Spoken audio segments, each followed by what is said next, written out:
The sources of law three டைப்பாக classify பண்ணுறாங்க. என்னெல்லாம்னு பார்த்தா customs, legislation and judicial precedents. இந்த வீடியோவில் நாம் த சோர்சஸ் ஆஃப் லாவுடைய கஸ்டம்ஸ் பற்றி டீட்டெயில்டாக பார்க்கலாம். ஏன்ஷியன்ட் டைம்ஸில் லாங்கிறது இல்லாமல் இருந்தது. பட் பீப்புள் சில விஷயத்தை காலமாக ஃபாலோ பண்ணி கொண்டு வராங்க. கஸ்டம்ஸ் உடைய ஜென்ரல் மீனிங்கே ஒரு விஷயத்த காலமாய் ப்ராக்டிஸ் பண்ணி கொண்டுட்டு வர்றது தான். இது அப்படியே கஸ்டம்ங்கிறது லாவா ஃபார்ம் ஆயிருச்சு. ஸோ கஸ்டம்ல இருந்து தான் லா எடுத்திருக்காங்க. இந்த கஸ்டம்ஸை டூ டைப்பா கிளாசிஃபை பண்றாங்க. ஒன்னு கஸ்டம் வித்தவுட் சாங்ஷன், இன்னொன்னு custom with sanction. Custom without sanction என்னன்னா, கஸ்டம்ங்கிறது நம்மளுடைய டியூட்டியா இல்லாம இருக்கும். பட் இந்த சொசைட்டியோட ப்ரெஷருக்காக அதை நம்ம ஃபாலோ பண்ணணும் அப்படிங்கிற ஒரு கட்டாயத்துல இருக்கப்படுறது தான் custom without sanction. Another one is custom with sanction. அதாவது கஸ்டம் இந்த ரூலிங் பாடியோட என்ஃபோர்ஸ் ஆயிருக்கும், அதாவது எனாக்ட் பண்ணிருப்பாங்க. ஸோ பீப்புள்ஸ் கண்டிப்பா அதை ஃபாலோ பண்ணியே ஆகணும். அப்படி ஃபாலோ பண்ணாத பீப்புளுக்கு அவங்க பனிஷ்மெண்ட் கொடுப்பாங்க. தென் கஸ்டம் வித் சாங்ஷனை டூ டைப்பா கிளாசிஃபை பண்றாங்க. ஒன்னு legal custom, another one is conventional custom.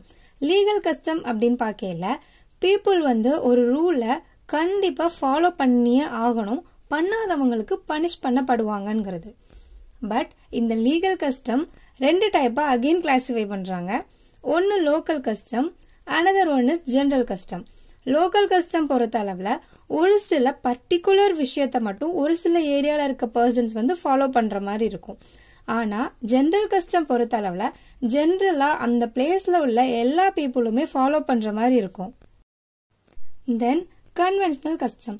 இந்த டைப் ஆஃப் கஸ்டம் கான்ட்ராக்ட் வழியா எக்ஸ்பிரஸ் ஆகியிருக்கும். அதாவது ஏஜென்சிஸ், கான்ட்ராக்ட், அக்ரிமெண்ட், பார்ட்னர்ஷிப் இந்த மாதிரி விஷயத்துக்காக அந்த சம்பந்தப்பட்ட பர்சன்ஸ் மட்டும் கொண்டுட்டு வரக்கூடிய ஒரு கஸ்டம் தான் கன்வென்ஷனல் கஸ்டம்.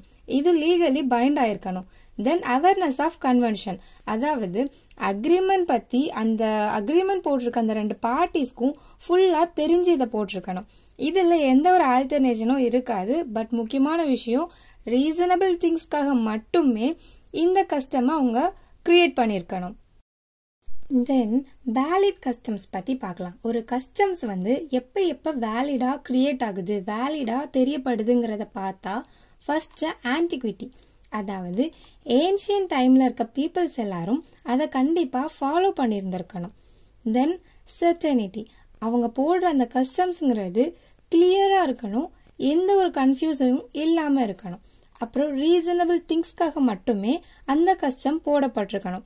அதாவது principal of justice, equity, conscience அந்த மாதிரி இருக்கணும். அதாவது நான் ரீசனபிள் திங்ஸ்க்காக போடப்பட்டிருந்தா அது ஒரு வேலிட் கஸ்டமா கன்சிடர் பண்ண முடியாது. தென் கம்பல்சரி அப்சர்வன்ஸ், பீப்புள்ஸ் அதை கண்டினியூஸா பிராக்டிஸ் பண்ணிருக்கணும் வித்தவுட் பிரேக்கால. கன்ஃபார்மிங் வித் ஸ்டாட்யூட் லா, லாக்கு அகெயின்ஸ்டா கண்டிப்பா இருக்கவே கூடாது. தென் யூனிவர்சல் அக்செப்டன்ஸா இருக்கணும், பீஸ்ஃபுல் மேனரை என்ஜாய் பண்ற மாதிரி இருக்கணும். முக்கியமான விஷயம் என்னன்னா கன்சிஸ்டன்சியா இருக்கணும்.